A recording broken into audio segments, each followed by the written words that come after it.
Menteri Pertahanan yang akhirnya menambah staf khusus baru agar kemudian bidang komunikasi ini bisa dijalankan sebagai pertahanan negara. Tapi faktanya apa gunanya? Gak ada gunanya gitu. Semua instruksi kebijakan yang kemudian keluar presiden tetap disalahartikan. Informasi-informasi kita gak jelas gitu.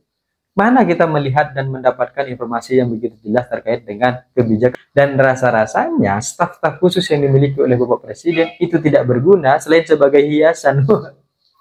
Gak guna gitu.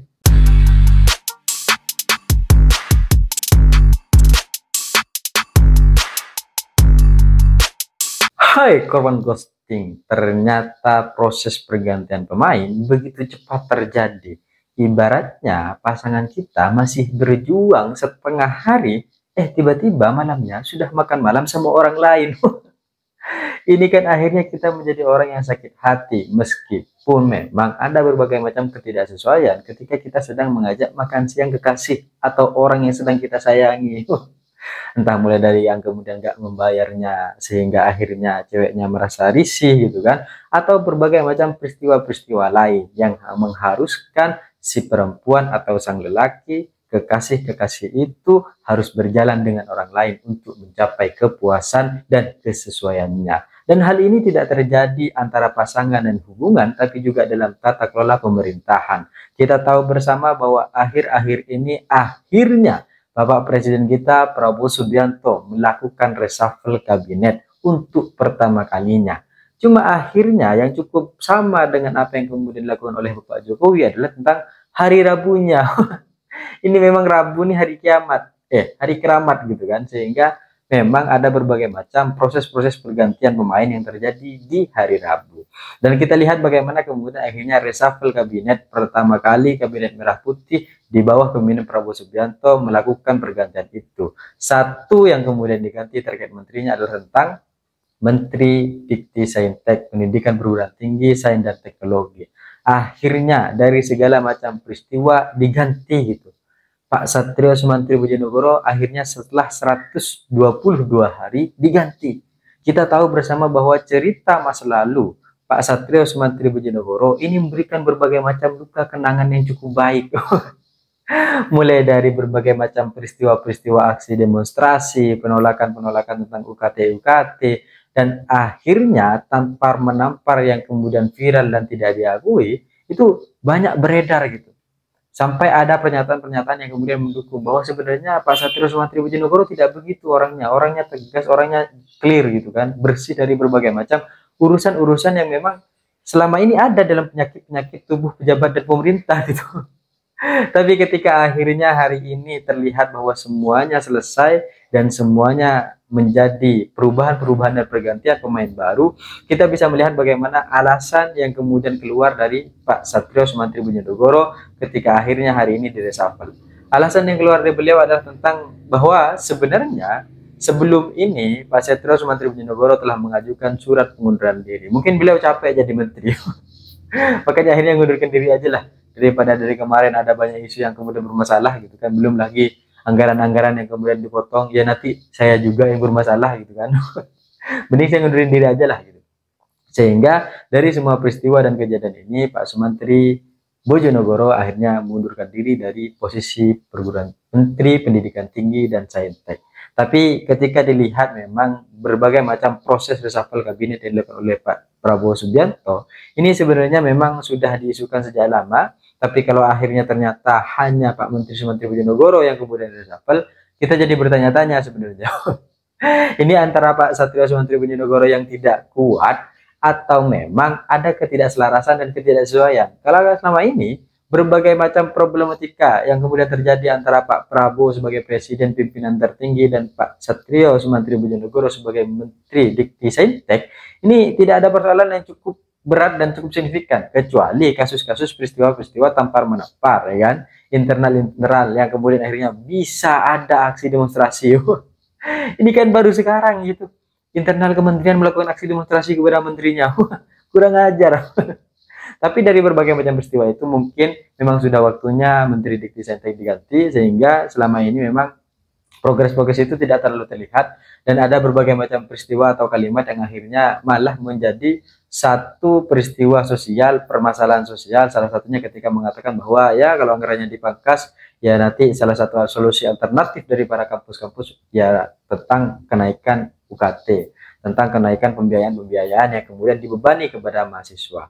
Sehingga peristiwa-peristiwa ini juga menjadi satu problematik di tengah efisiensi anggaran yang kemudian Bapak Presiden kita lakukan. Tapi kata Pak Bahlil, karena semua pelantikan ini serba dadakan gitu kan, dan kita tidak tahu semuanya bahwa ternyata akhirnya ada reshuffle di dalam Menteri Kabinet Merah Putih, Pak Bahlil mengatakan ya itu hak prerogatif Presiden. Ya kita paham, kita sama-sama mengerti, kita sama-sama paham bahwa itu hak prerogatif Presiden. Tapi kalau itu anggota partai atau pimpinan partai, tunggu dulu. Hak prerogatif Presiden ini perlu negosiasi dan kompromi rasa-rasanya agar kemudian tidak menjadi problem yang berkelanjutan setelah reshuffle tersebut. Sehingga ketika yang direshuffle adalah Pak Satrius Menteri Bojonegoro, meskipun sebenarnya ada banyak menteri yang kemudian juga perlu direshuffle. Karena kerja-kerjanya tidak terlihat selama 100 hari ini. Dampak, efek, dan proses-proses kerja-kerja itu tidak terasa oleh kepada masyarakat. Sehingga sebenarnya ada banyak menteri yang harus direshuffle atas berbagai macam problem-problem yang terjadi di bangsa ini. Belum lagi pernyataan-pernyataan yang akhirnya malah tidak layak sebagai pejabat-pejabat negara. Ketika ada persoalan, malah juga ikut menyalahkan. Bahkan sampai diusir warga kita ke luar negeri itu kan. Kan repot jadinya gitu. Dan sebenarnya harusnya gitu kan, Bapak Presiden kita ini selain mereshuffle gitu kan Menteri Dikti-Saintek, rasa-rasanya cukup perlu lah untuk kemudian memecat semua staf-staf khusus yang kemudian ada di bawah naungan beliau ini. Karena kalau dilihat, staf-staf khusus ini rasa-rasanya tidak berfungsi cukup baik. Mau itu dari komunikasi, kepemudaan gitu, apa fungsi dan dampaknya gitu. Persoalan kebijakan yang kemudian diinstruksikan juga bermasalah komunikasi politiknya kepada publik. Berbagai macam instruksi-instruksi juga salah dipahami oleh para kementerian-kementerian. Apa fungsinya seluruh staf-staf khusus itu kalau tidak hanya untuk menghilangkan dan menghabiskan anggaran negara? Percuma gitu. Kita punya menteri pertahanan yang akhirnya menambah staf khusus baru agar kemudian bidang komunikasi ini bisa dijalankan sebagai pertahanan negara. Tapi faktanya apa gunanya? Gak ada gunanya gitu. Semua instruksi kebijakan yang kemudian keluar Presiden tetap disalahartikan. Informasi-informasi kita gak jelas gitu. Mana kita melihat dan mendapatkan informasi yang begitu jelas terkait dengan kebijakan-kebijakan yang dilakukan oleh pemerintah. Mulai dari efisiensi anggaran yang 300 sekian triliun. Kita tidak tahu kemana alokasinya, untuk apa, sampai kapan. Gak ngerti kita gitu.